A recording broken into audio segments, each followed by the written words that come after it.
you sending a letter with clear and conspicuous demands and instructions, and they only respond to one piece, or they don't, and they just send you a collection letter. That is not a response. That's an insufficient response. They're supposed to respond to it point for point. And if they don't, then it would be an insufficient response. And your response to that will be a fault and dishonor letter.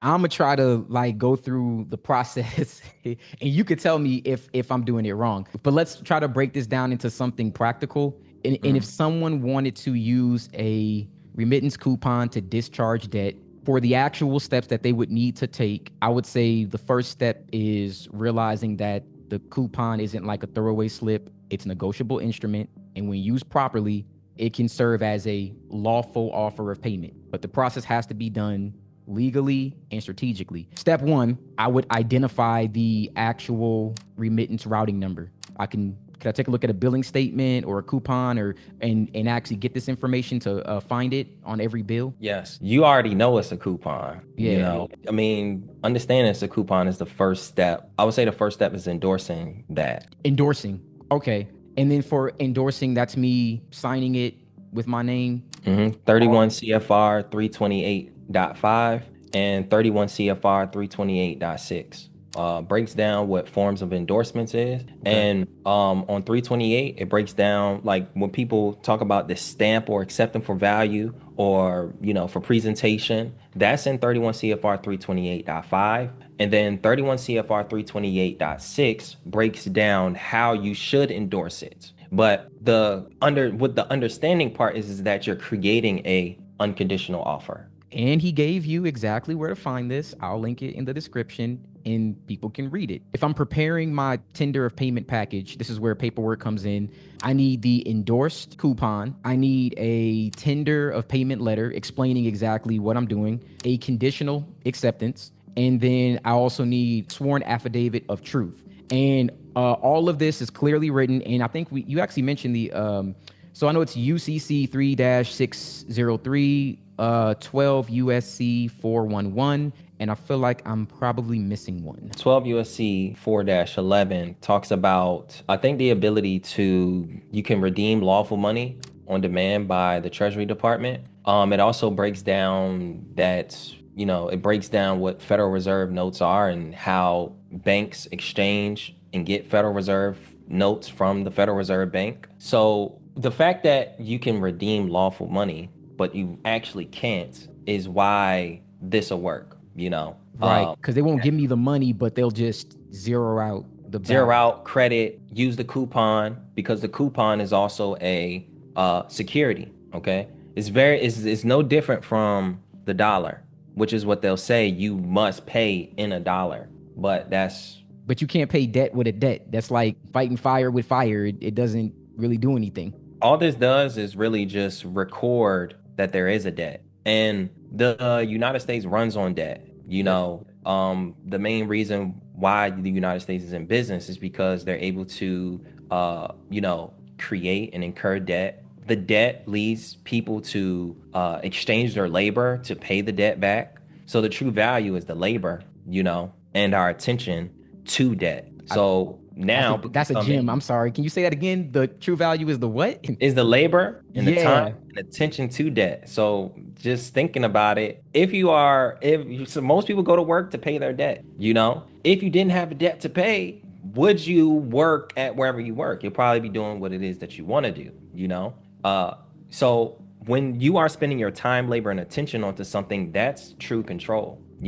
If you're constantly thinking about a debt that you have to pay, and the only way that you can pay the debt is by going to work and working 8 hours, now that affords the opportunity for businesses to come to the United States and use your labor. And that's basically, to me, that's the modern day slavery right there in a nutshell.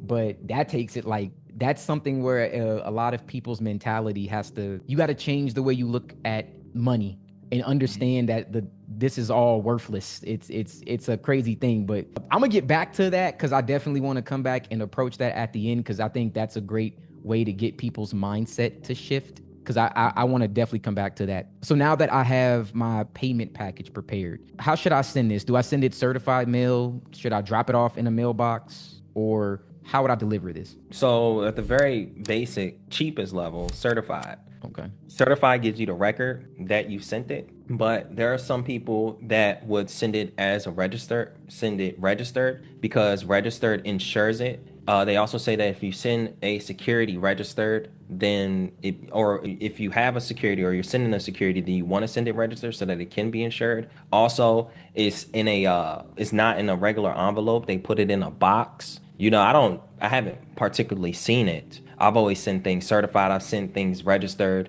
The thing is how you send it, you just got to have record that you sent it. And this is not mandatory for every single piece of communication, but notarizing it too. And you can notarize everything at the end. Like if you take them through a private administrative process and you get to the last letter, whether they have defaulted or whether you are sending an intent to litigate or an intent to arbitrate, you can get that whole package notarized. And now everything that you have notarized now is something that you can submit as evidence if you decide to go to court or go to distance. Okay, so most importantly, whenever I send it, I need a legal paper trail that this Yes. thing has been sent. Normally in a response time, how much time should I typically wait? Like 10, 15 days or maybe 30 days I would just say the rule of thumb is 30 days maximum. maximum? Okay. You know, you can after the first letter, you can push 10 days, 14 days. I'm a type of person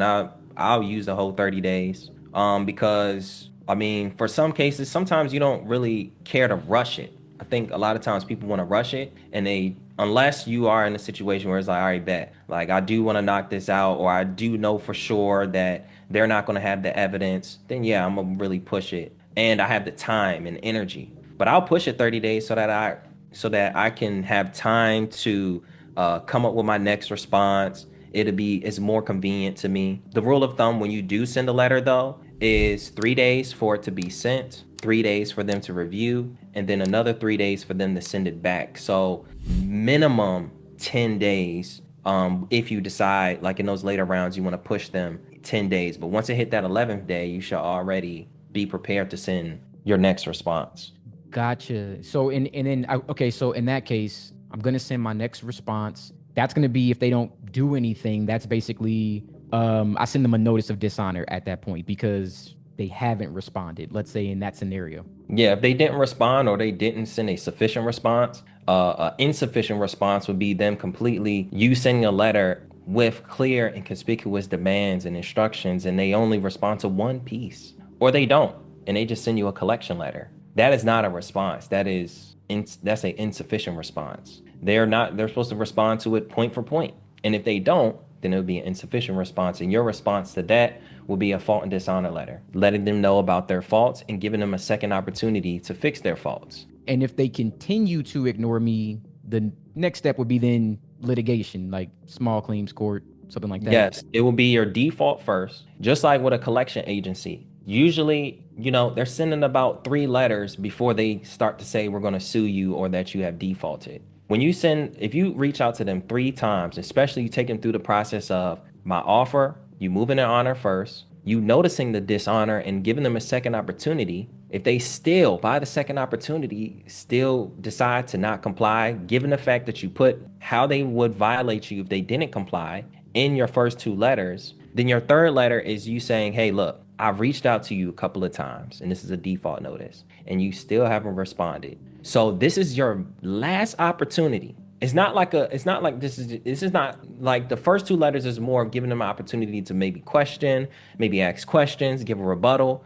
But if we get to that third letter and you have defaulted, now the case is closed. The remedy has already been made. Okay. You either have acquiesced by your silence, you either agreed because by tacit assent, you either violated me or participated in willful noncompliance. That is enough to have you default. And now is either you can do this now, okay? It's almost like your third opportunity. And I'm letting you know that if you don't adhere to my demands now, then I will take it to court. You haven't yet sent the intent to arbitrate or litigate just yet. This is that third letter notifying them of the default if they don't perform. Okay. So if after they have defaulted, and this is their third letter, notice, fault and dishonor, default, Your next letter could be notifying them of their non-response. That's also a certificate of non-response. You could send an estoppel by acquiesce. All of those are really just like courtesies.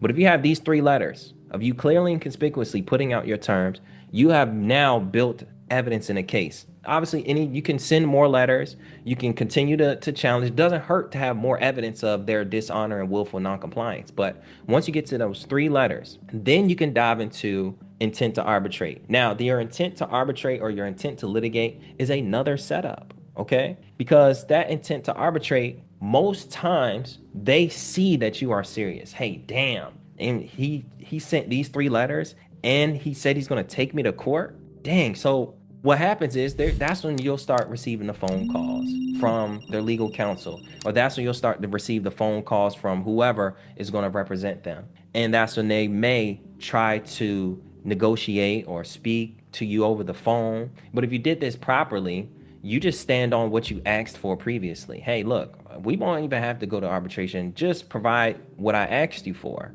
and then we won't have to go to court. Well, we can't provide it, so okay, bet what do you want to do? And that's what you will hope will happen after the intent to litigate. But if it doesn't, then that's when you file your claim after your intent to litigate. If they don't respond to your intent to litigate, let's just say you give them 10 to 15 days to respond. By that 14th to 15th day, they haven't responded to your intent to litigate or even try to reach out for a settlement, then you file your case with small claims or arbitration. And yeah, and that's kind of the point where I think we can stop, because the one thing that is critical is that we don't want anybody just to copy and paste someone else's method or just the little information that you heard here, because what you need to do is really research this and understand exactly what you're doing. The law is powerful, but only if you know how to stand in it. If you do not know, this information will not help you. Now, I'm aware that you have a school, and in that school, you provide resources and tools for people to learn this information. Can you tell me a little bit about that? Okay. So if you want to learn more, and also be connected to me and a community of people that are actually doing this, I have the Fund Yourself Academy. And in the Fund Yourself Academy, we really highlight the aspect of you being able to fund yourself, obviously, not only through credit or making money, but being able to keep some of your money, being able to not be stressed over money. And one of my main philosophies is being able to challenge debt collectors. So in my Fund Yourself Academy, not only do we talk about the legal merit behind the processes, but I have templates that is for educational purposes. I wouldn't implore anybody to go take these templates and just send them out right away, but they're good learning tools for you to learn and see how a letter is written out. What are some of the key things that I am asking, and what puts them in a position where they will fail to provide the information or default? And I break down all of these letters, and they're available to you so that you can be able to review them at any point in time in the Fund Yourself Academy. Cool. And I'm going to put a link for that in the description if we didn't already have a graphic of you showing exactly how to join this. Because if you guys want the information and to get the education, then I'm encouraging you, join the community. It's great to have access to all these different spaces so that you can learn from not just Nick, but others in the group.